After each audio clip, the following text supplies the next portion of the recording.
Engineer ಆಗಬೇಕು, ಏನಾಗಬೇಕು ಅನ್ನೋ ಒಂದು ಗುರಿ ಇದ್ರೆ ಆ ಗುರಿ ಮುಟ್ಲಿಕ್ಕೆ ಸಾಧ್ಯ. ಹೀಗಾಗಿ ಎಷ್ಟೋ ಜನ ಬಡತನದಾಗಿರ್ಬೋದು, ಆದ್ರೆ ತಂದೆ ತಾಯಿ ಎಷ್ಟು ಕಷ್ಟಪಟ್ಟು ನಿಮ್ಮನ್ನ ಓದಿಸ್ತಾರೆ ಅಂದ್ರೆ ಆ ಒಂದು ಕಷ್ಟಕ್ಕೆ ನಿಮ್ಮ ಶ್ರಮ ಇದ್ರೆ ಜೀವನ ಸಾಕಾಗತಿ. ಆ ಮನೆ, ಆ ಊರು, ಈ ರಾಜ್ಯ ಎಲ್ಲದಕ್ಕೂ ಹೆಸರು ತರಂತ ವಿದ್ಯಾರ್ಥಿಗಳಾಗ್ತೀರಿ.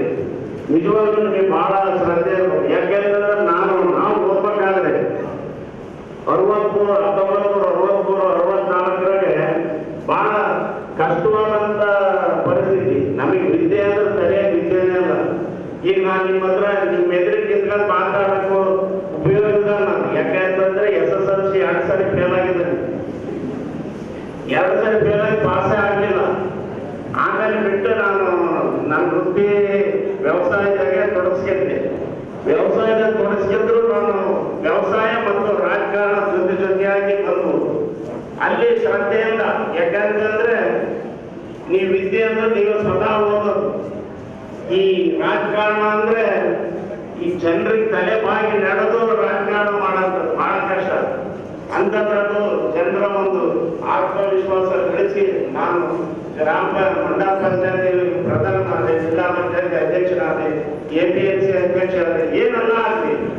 ಯಾಕೆಂತಂದ್ರೆ ವಿದ್ಯೆ ಇಲ್ಲದ್ರು ಏನಾದ್ರು ಒಂದು ಸಾಧನೆ ಮಾಡಬೇಕು ಅನ್ನೋ ಒಂದು ಛಲ ಇತ್ತು ನನ್ನ ಹತ್ರ. ಆ ಒಂದು ಛಲ ಇರೋದ್ರಿಂದ ನಾನು ವಿದ್ಯೆ ಇಲ್ಲ ಅಂದ್ರು ಈ ಮಟ್ಟಕ್ಕೆ ಎಲ್ಲ ಸಮಾಜ ಮತ್ತು ಸಾರ್ವಜನಿಕರು ಬೆಳೆಸಿದ್ರು. ಆ ತರ ಒಂದು ನಿಮಗೆ ಗುರಿ ಇರಬೇಕು, ಏನಾದರೂ ನಾವು ಸಾಧನೆ ಮಾಡಬೇಕು ಅನ್ನೋದು. ಮಕ್ಕಳಿಗೆ ಇವತ್ತು ನಮ್ಮ ಬಂಡಿ ಸರ್ ಎಷ್ಟು ಚೆನ್ನಾಗಿ ಈ ಒಂದು ಕಾರ್ಯಕ್ರಮ ಮಾಡ್ತಾರೆ ಅಂದ್ರೆ ಇಡೀ ರಾಜ್ಯದಲ್ಲಿ ಇದು ಮೆಚ್ಚುಗೆನಂಥದ್ದು. ದೊಡ್ಡ ದೊಡ್ಡವರೇ ಬೈತಾರೆ. ಯಾಕಂತಂದ್ರೆ ಏನ್ ಲೋಕೇಶ್ ಯಾರು ಕೇಳೋಲ್ಲ ಇಂಥ ಕಾರ್ಯಕ್ರಮಗಳು ಮಾಡಿಸ್ತಾರೆ ಅಂತ. ಅವ್ರ ಹೆಸರುಗಳು ಹೇಳೋದ್ ಬೇಡ. ಬಂಡಿ ಸರ್ ಇದನ್ನೆಲ್ಲ ಬಹಳ ವ್ಯವಸ್ಥಿತವಾಗಿ ಮಾಡ್ತಾರೆ. ಆದ್ರೆ ನಿಮ್ಮನ್ನೆಲ್ಲ ಸೇರಿಸೋದು ಮಾಡೋದು, ಈ ರಾಜ್ಯದಲ್ಲಿ ಒಳ್ಳೆ ಪ್ರಚಾರ ಕೊಡೋದು, ಇದೆಲ್ಲ ಮಾಡೋದು ಲೋಕೇಶ್ ಹಿಂದಿದ್ದು ಮಾಡ್ತಾ ಇದ್ದಾರೆ. ಅದಕ್ಕೆ ಈ ತರ ಕೆಲಸ ಮಾಡೋದನ್ನ ಬೆನ್ನು ತಟ್ಟಬೇಕು. ಅವ್ರು ಕಾಲೇಜ್ ಬೆಳೆಬಾರ್ದು. ನಮ್ಮ ಸಾಹೇಬ್ರು ಹೇಳಿದಂಗೆ ನಾವು ದೀಪ ಹಚ್ಚಬೇಕಾದ್ರೆ ಬಹಳ ಕಷ್ಟ ಇದೆ ಅಂತ. ನಾವೇನಾದ್ರೂ ಇವತ್ತು ಆ ಮಟ್ಟಕ್ಕೆ ಬಂದಾಗ ಅಂದ್ರೆ ಕಷ್ಟದಿಂದ ನಾವು ಬಂದಿರೋದು. ಅದು ಅಕ್ಷರಶಃ ಸತ್ಯ. ಆ ಒಂದು ದೃಷ್ಟಿಯಿಂದ ನಾವೆಲ್ಲರೂ ಕಷ್ಟದಿಂದ ಜೀವನ ತುಂಬಾ ಚೆನ್ನಾಗಿದೆ. ಯಾಕಂದ್ರೆ ಇದೇ ರೀತಿಯ ಕಾರ್ಯಕ್ರಮಗಳು ನಾವು ಪ್ರಪ್ರಥಮವಾಗಿ ಬೆಂಗಳೂರಲ್ಲಿ ಪ್ರಾರಂಭ ಮಾಡಿದ್ವಿ. ಬೆಂಗಳೂರಿನಲ್ಲಿ ಸಣ್ಣ ಮಟ್ಟದಲ್ಲಿ ಪ್ರತಿಭಾ ಪುರಸ್ಕಾರ ಮಾಡಿದ್ವಿ, ತುಂಬಾ ಸಕ್ಸಸ್ಫುಲ್ ಆಗಿ ನಡೆಯಿತು. ನಂತರ ನಾವು ಮೈಸೂರಲ್ಲೂ ಪ್ರಾರಂಭ ಮಾಡಿದ್ವಿ ಪ್ರತಿಷ್ಠಾನದ ವತಿಯಿಂದ, ಅಲ್ಲೂ ಬೃಹತ್ ಮಟ್ಟದಲ್ಲಿ ಮಾಡಿದ್ರು, ಅಲ್ಲೂ ಸಕ್ಸಸ್ಫುಲ್ ಆಗಿ ನಡೆಯಿತು. ಇಲ್ಲಿ ದಾವಣಗೆರೆಯಲ್ಲಿ ಮಾಡ್ತಾ ಇರೋದು ಒಂದು ಪ್ರತ್ಯೇಕವಾಗಿ ನನಗೆ ಖುಷಿ ತಂದಿರೋದಂದ್ರೆ ಇದು ನನ್ನ ಸ್ವಂತ ಜಿಲ್ಲೆ. ನಾನು ಮೂಲತಃ ಸತ್ಯಬೆನ್ನೂರು ಗ್ರಾಮದವನು. ಸೊ ನಮ್ಮ ತಂದೆಯೆಲ್ಲ ಹುಟ್ಟಿ ಬೆಳೆದಿದ್ದೆಲ್ಲ ಇಲ್ಲೇ. ಈಗ ಮೊದಲನೇದಾಗಿ ಹೇಳ್ಬೇಕಂದ್ರೆ ನಾವು ಬೆಂಗಳೂರಲ್ಲಿ ಮಾಡಿದಾಗ ಪ್ರತಿಭಾ ಪುರಸ್ಕಾರ 10ನೇ ತರಗತಿಯಲ್ಲಿ ಯಾರು ಹೆಚ್ಚಿನ ಅಂಕಗಳನ್ನ ಪಡೆದ್ರು ಅವರಿಗೆ ಕರೆಸಿ ನಾವು ಸನ್ಮಾನವನ್ನು ಮಾಡಿ ಮತ್ತೆ ಅವರಿಗೆ ಪ್ರತಿಷ್ಠಾನದ ವತಿಯಿಂದ ಹಣದ ಸಹಾಯವನ್ನು ಮಾಡಲಾಗಿದೆ. ನಂತರ ನಾವು ಮೈಸೂರಿನಲ್ಲಿ ಮಾಡಿದಾಗ ಕೇವಲ ಡಿಗ್ರಿ ಸ್ಟೂಡೆಂಟ್ಸ್ ನ ಕರೆದಿದೆ. ಇಲ್ಲಿ ಒಂದು ವಿಭಿನ್ನವಾದಂತ ಒಂದು ಏನಂದ್ರೆ ಡಿಗ್ರಿ ಮಾಡುವವರು ಬಂದಿದ್ದೀರಾ, 10th ಸೆಕೆಂಡ್ PUC ಅವರು ಬಂದಿದ್ದಾರೆ. ಯಾಕೆ ಇವ್ರನ್ನ ಕರೆಸಿದ್ರು ಅಂದ್ರೆ ಲೋಕೇಶ್ ಅವರು ಮತ್ತೆ ನಮ್ಮ ಪ್ರತಿಷ್ಠಾನದ ವತಿಯಿಂದ ಶರಣ್ ಪಾಟೀಲ್ ಸರ್ ಅವರು ಒಂದು ಚಿಂತನೆ ನಡೆಸಿ ಈ 10th ಮತ್ತೆ 12th ಇಂದ ಆ ಸ್ಟೂಡೆಂಟ್ಸ್ ಏನಿದ್ದಾರೆ ಈಗಲಿಂದಲೇ ಅವರಿಗೆ ಸ್ವಲ್ಪ ಈ ರೀತಿ ಒಂದು ಕಾಂಪಿಟೇಟಿವ್ ಎಕ್ಸಾಮ್ಸ್ ಅನ್ನೋದನ್ನ ಹೇಳ್ತಾ ಇಲ್ಲ, ಕಾಂಪಿಟೇಟಿವ್ ಫೀಲ್ಡ್ ಅನ್ನೋ ಪದ ಉಪಯೋಗಿಸ್ತಾರೆ. ಸೊ ಈಗಲಿಂದಲೇ ಅವ್ರಿಗೊಂದು ಅವೇರ್ನೆಸ್ ಅನ್ನೋದು ಬರಲಿ ಅನ್ನೋ ಒಂದು ಇಂಟೆನ್ಷನ್ ಇಂದ ಈ ರೀತಿ ಒಂದು ಕಾರ್ಯಕ್ರಮನ ಆಯೋಜಿಸಲಾಗಿದೆ. ಇಲ್ಲಿ ಮುಖ್ಯವಾಗಿ ಹೇಳೋದೇನಂದ್ರೆ ಈಗ ನಾವು 10ನೇ ತರಗತಿ ಸೆಕೆಂಡ್ PUC ನಂತರ ನಮ್ಮ ಡಿಗ್ರಿ ಏನ್ ಸೆಲೆಕ್ಟ್ ಮಾಡ್ಕೊತೀವಿ ಅದು ನಂತರದ ದಿನಗಳಲ್ಲಿ ನಮ್ಮ ಫ್ಯೂಚರ್ ಏನಿದೆ ಅದ್ರ ಮೇಲೆ ಡಿಪೆಂಡ್ ಆಗಿದೆ.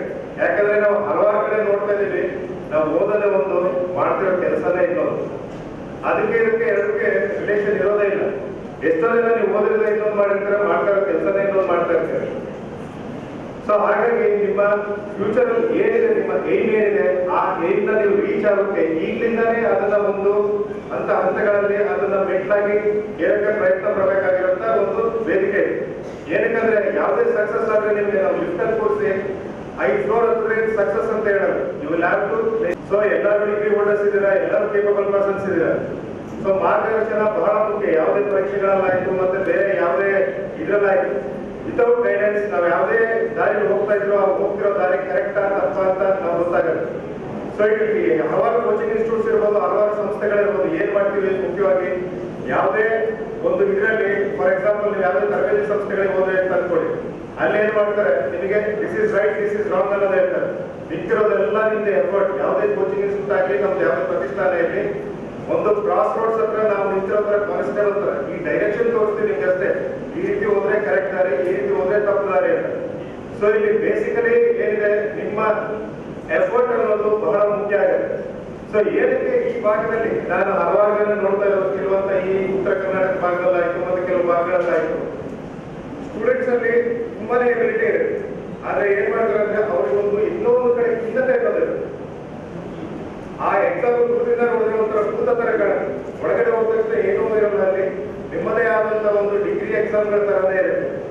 ಸೊ ಈಗ ಉದಾಹರಣೆ ಹೇಳ್ಬೇಕಂದ್ರೆ, ಒಂದ್ಸರಿ ನನಗೆ ವಿಶ್ವನಾಥ್ ಅವ್ರು ಫೋನ್ ಮಾಡಿದ್ರು. ಇನ್ನೇನು ವಿಶ್ವನಾಥ್ 2016ರ ಬ್ಯಾಚ್ ನ PSC ಅವ್ರ ಬ್ಯಾಚ್ ಅಲ್ಲಿ ಒಂದೇ ಬ್ಯಾಚ್ ನಲ್ಲಿ ನಮ್ಮ ಸಮಾಜದ 9 ಜನ ಹುಡುಗರಿದ್ದಾರೆ. 9 ಜನ ಹುಡುಗರು ಒಂದೇ ಬ್ಯಾಚ್ ನಲ್ಲಿ ಅಂತರದಲ್ಲಿ 9 ಜನ ಹುಡುಗರು ಒಂದೇ ಬ್ಯಾಚ್ ಅಲ್ಲಿ ಅವ್ರಿಗೂ ಸನ್ಮಾನವನ್ನ ಆಯೋಜಿಸಲಾಗಿತ್ತು. ವಿಶ್ವನಾಥ್ ಇಂಟ್ರೊಡ್ಯೂಸ್ ಮಾಡ್ಕೊಂಡು ಸೊ ಆ ರೀತಿ ನೀವು ಅಷ್ಟೇ ಇದರಲ್ಲಿ ಭೂತ ಅಂತ ನೋಡುವಂತ ಎಕ್ಸಾಮ್ ಏನೂ ಅಲ್ಲ. ಇವೆಲ್ಲ ಯಾವುದೇ ಎಕ್ಸಾಮ್ಸ್ ಆದ್ರೂ ನೀವು ಒಳಗಡೆ ಹೋದ ತಕ್ಷಣ ಅದು ಗೊತ್ತಾಗುತ್ತೆ ರಿಯಲ್ ಏನು ಅಂತ. ಸೊ ಈಗಲಿಂದಾನೇ ನಿಮ್ಮದು ಏನಿದೆ ಮತ್ತೆ ನಿಮ್ಮ ಆ ಗುರಿಗಳು ಏನಿದೆ ಅದನ್ನೆಲ್ಲ ರೀಚ್ ಆಗಕ್ಕೆ ಒಂದು ಪ್ಲಾಟ್ಫಾರ್ಮ್ ಅನ್ನೋದು ಇದ್ರ ಮುಖ್ಯವಾದ ಉದ್ದೇಶ ಆಗುತ್ತೆ. ಸೊ ಇದು ಮೇನ್ ಆಗಿ ಬೇಕಾಗಿರೋದು ಏನಂದ್ರೆ ನಿಮ್ಮ ಐಡಿಯಾಸ್ ನ ಶೇರ್ ಮಾಡ್ಕೋಬೇಕು.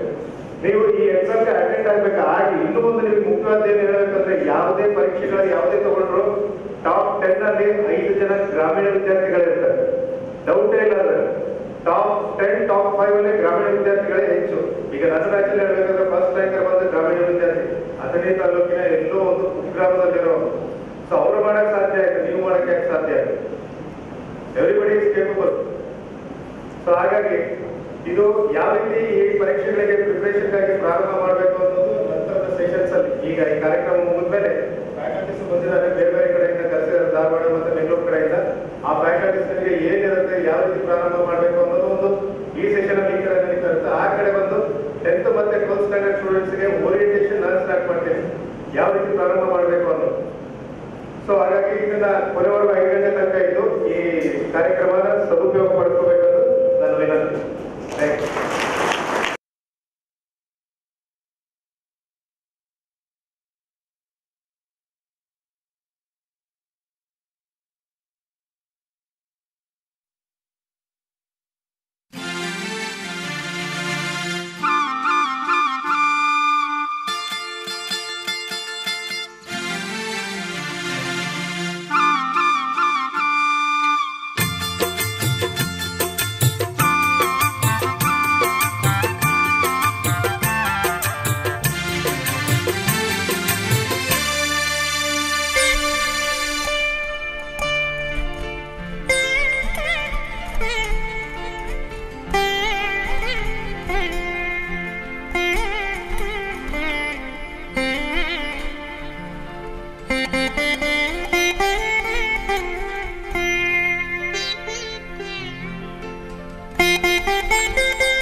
ಫೆಸಿಲಿಟೀಸ್ ಅದಕ್ಕೆ ಮಾತಾಡಿ ಕೊಡುತ್ತೆ. ನಾನು ಎಷ್ಟು ಉಳಿದ ತಿಳಿಸಲ್ಲ ಏನ್ ಮಾಡ್ತೀನಿ ನಾನು ಅವರು ಆಟ ಆಡ್ತಾನೆ ಮನಸ್ಸು ಮಾಡಿದ್ರೆ ಮತ್ತೆ ಕೆಲವೊಂದು ಮುಂಜಾಗ್ರತೆಗಳನ್ನು ತೆಗೆದುಕೊಂಡ್ರೆ ಅವರು ಯಾವುದೇ ವಿಷಯವನ್ನು ಚೆನ್ನಾಗಿ ಓದಬಲ್ಲ, ಆ ಸಬ್ಜೆಕ್ಟ್ ಅಲ್ಲಿ ಅಥವಾ ವಿಷಯದಲ್ಲಿ ಒಳ್ಳೆ ಮಾರ್ಕ್ಸ್ ತೆಗಿಬಹುದು. ಈ ವಿಷಯವನ್ನು ನಾನು ಯಾಕೆ ಹೇಳ್ತಿದ್ದೇನೆ ಅಂದ್ರೆ, ನಾವು ನಮ್ಮ ವಿದ್ಯಾರ್ಥಿ ಜೀವನದಲ್ಲಿ ಆ ಗಮನವನ್ನು ನಾವು ಅದನ್ನೇ ಅಭ್ಯಾಸ ಆಗಿದ್ರೆ ನಾವು ಬೇಕಾದಂತೆ ತೆಗೆದುಕೊಳ್ಳಿ. ಈಗ ನಾನು ಈ ಮೆಮೊರಿ ಟೆಕ್ನಿಕ್ಸ್ ಹೇಳುವ ಮುಂಚೆ ಈ ನಮ್ಮ ಮನಸ್ಸು ಮತ್ತು ಬ್ರೈನ್ ಬಗ್ಗೆ ಒಂದು ಸ್ವಲ್ಪ ಹೇಳಕ್ಕೆ ಇಷ್ಟ ಆಗುತ್ತೆ. ಯಾಕಂದ್ರೆ ನಮ್ಮ ಬ್ರೈನ್ ಯಾವ ತರ ಕೆಲಸ ಮಾಡುತ್ತೆ, human brain how it works ಅಂತ. ನಮ್ಮ ಬ್ರೈನ್ ಅನ್ನ ನಾವು ಮಾಡಿದಾಗ 3 ಭಾಗ ಮಾಡ್ತಾರೆ. Frontal brain, mid brain, mid brain ಅಂತ 3 ಭಾಗ. ಆಮೇಲೆ ಸೆಂಟರ್ ಅಲ್ಲಿ ಇರ್ತದೆ. ಈಗ ಯಾವುದೇ ಒಂದು ವ್ಯಕ್ತಿನ ನಾವು ಸೆಂಟರ್ ಅಲ್ಲಿ ತಿಳ್ಕೊಂಡು ನಮ್ಮ ಒಬ್ಬರ ಸೆಂಟರ್ ಇಂದ ಬೀಳ್ತದೆ 2 ಭಾಗ, ಲೆಫ್ಟ್ ಒಂದು ರೈಟ್ ಅಂತ. Right already symmetrical.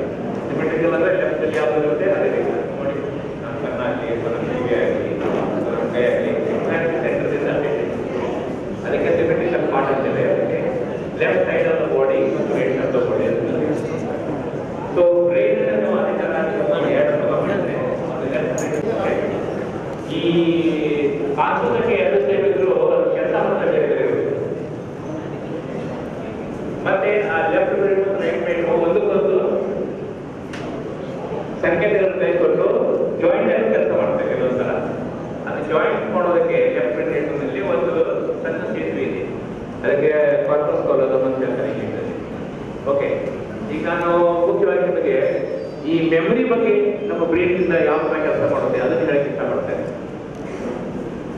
ನಮ್ಮ ಮೆಮೊರಿಯಲ್ಲಿ ಲಿಂಬಿಕ್ ಸಿಸ್ಟಮ್ ಅಂತಿದೆ. ಲಿಂಬಿಕ್ ಸಿಸ್ಟಮ್ನಲ್ಲಿ ನಮಗೆ ಬ್ರೈನ್ 4 ಬ್ರೈನ್ ಬರುತ್ತೆ. ಥ್ಯಾಲಮಸ್, ಹಿಪೋಥ್ಯಾಲಮಸ್, ಹಿಪೋಕ್ಯಾಂಪಸ್, ದೆನ್ ಅಮಿಗ್ಡಾಲ, ಸೆರೆಬ್ರಲ್, ಹೀಗೆ ಕೆಲವೊಂದು ಪಾರ್ಟ್ಸ್ ಇದೆ. ಅದು ಒಂದೊಂದು ಕೆಲಸ ಮಾಡುತ್ತೆ ಮೆಮೊರಿ ಬಗ್ಗೆ.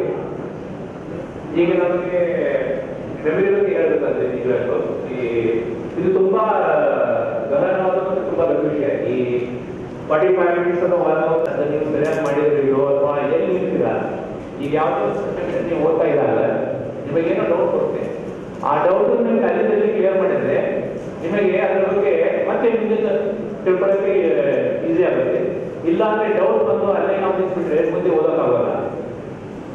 ಮತ್ತೆ ಎಂಡ್ ಆಫ್ ದ ಡೇ ಏನ್ ಮಾಡ್ತೀರಾ ಅಂದ್ರೆ ನಾವು ಓದಿದ ಮೇಲೆ ಏನೋ ಸ್ವಲ್ಪ ಅರ್ಥ ಆಯ್ತಪ್ಪ ಬಿಡೋದು ಅಂತೀರಾ, ನಿರ್ಲಕ್ಷ್ಯ ಭಾವನೆ ಮಾಡ್ತೀರಾ ಅಥವಾ ಉದಾಸೀನ ಆಗ್ತೀರಾ, ನಿಮ್ಗೆ ಇಂಟ್ರೆಸ್ಟ್ ಬರೋಲ್ಲ. ಸೊ ನಾನು ಲೆಫ್ಟ್ ಬ್ರೈನ್ ಮತ್ತು ರೈಟ್ ಬ್ರೈನ್ ಹೇಳ್ತಂದ್ರೆ ನಮ್ಮ ಲೆಫ್ಟ್ ಹೇಳಿ ಕೇಳಿಸ್ಬೇಕ್ರಿ, ಇದಕ್ಕೆ ಏನ್ ಹೇಳಿ ಪರವಾಗಿಲ್ಲ.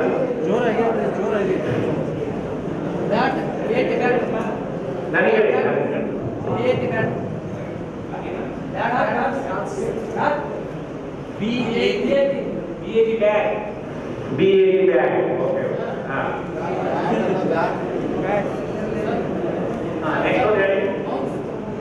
ಬೇಗ ಬೇಗ ಒಂದು ನನಗೊಂದು 15 ಬೇಕಿದೆ, 15 words. Mouse, MOUSC. Spelling please. MOUSC.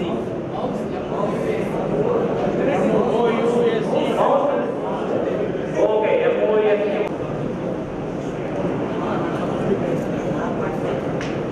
Hello. Okay, ಇದು ಈ ಎಕ್ಸ್ ಆಕ್ಸಿಸ್ ಇದೆ ಅಲ್ಲ, X axis and Y axis. Retain ಅಂದ್ರೆ ನಾವು ಸ್ಟಡಿ ಮಾಡಿದ್ಮೇಲೆ ಎಷ್ಟು ನಮ್ಮ ನೆನಪಲ್ಲಿ ಇರುತ್ತೆ, ವಾಟ್ ಇಸ್ ದ ಪರ್ಸೆಂಟ್, ಇದು ಟೈಮ್. ಅಷ್ಟೊಂದಿಗೆ ದ ಫಸ್ಟ್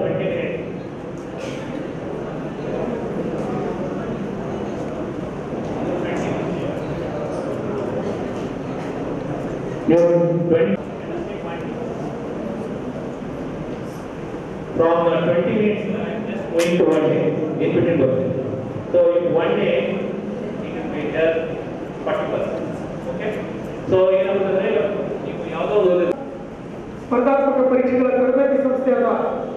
ಲಕ್ಷ್ಮಣ್ ಉಪ್ಪಾರ್ ಅವರ ಕ್ಲಾಸಿಕ್ಸ್ ಸ್ಪರ್ಧಾತ್ಮಕ ಪರೀಕ್ಷೆ ತರಬೇತಿ ಕೇಂದ್ರದಿಂದ ಅಲ್ಲಿನ ಉಪನ್ಯಾಸಕರು ಹಿರಿಯರು ಬಂದಿದ್ದಾರೆ. ಒಳ್ಳೆ ಸಬ್ಜೆಕ್ಟ್ಸ್ ಇದೆ, ಮೋಟಿವೇಶನ್ ಮಾಡ್ತಾರೆ, ನಿಮಗೆಲ್ಲ ಮಾಹಿತಿ ಕೊಡ್ತಾರೆ. 2 ಗಂಟೆ 15 ನಿಮಿಷಕ್ಕೆ ನಿಮ್ಗೆ ಊಟಕ್ಕೆ ಬಿಡ್ತೀವಿ. ಅಲ್ಲಿವರೆಗೂ ಶಾಂತವಾಗಿ ಬನ್ನಿ ಸರ್, ದಯವಿಟ್ಟು ಬನ್ನಿ. ಆಯೋಜಿಸಿದಂತ ಉಪವಾಸ ಮಾಡಿದ ಎಲ್ಲ ಬಂಧು ಬಾಂಧವರಿಗೆ ಮೊದಲನೇದಾಗಿ ನಮಸ್ಕಾರಗಳನ್ನು ತಿಳಿಸ್ತಾ ಇದ್ದೇನೆ.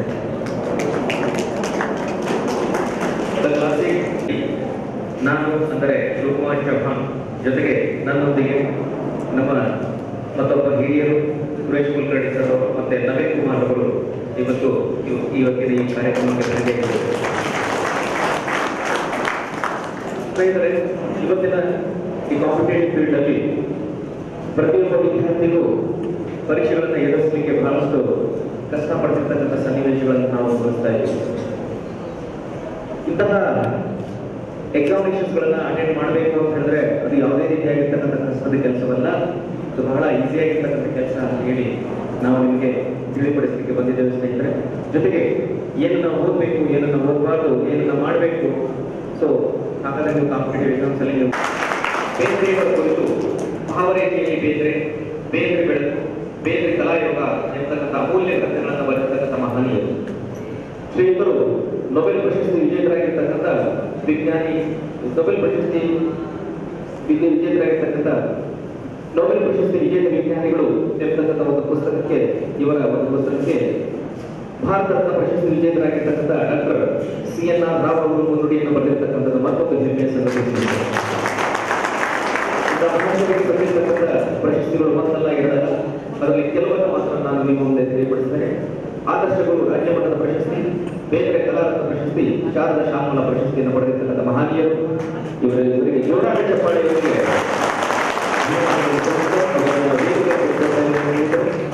ಇವರ ಸಾಧನೆಯನ್ನ ಹೇಳಬೇಕು ಅಂತ ಬಹಳಷ್ಟು ಇದೆ ಸ್ನೇಹಿತರೆ.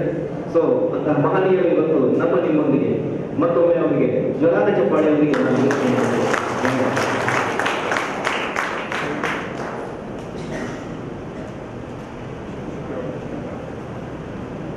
ವೇದಿಕೆ ಮೇಲೆ ಎಲ್ಲ ಗಣ್ಯರಿಗೆ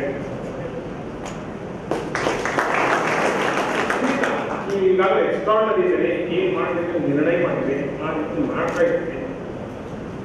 ನಿಮ್ಮಿಂದ ನಾವು ಕಲಿಗೆ ಬಂದಿದ್ರೆ ಪರಿಸ್ಥಿತಿಯಾಗಿ ಬಂದಿಲ್ಲ.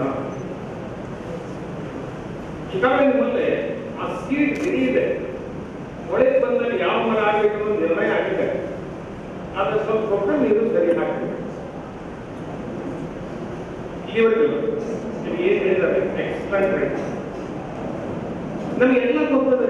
ಏನ್ ಗೊತ್ತ ನಾವು ಕ್ಲಾಸ್ ಮಾಡ್ಬೇಕು, ಹೇಳ್ಬೇಕು, ಗೊತ್ತೈತೆ, ಮಾಡ್ಬೇಕು. ಯಾಕೆ ಗೊತ್ತಿಲ್ಲ?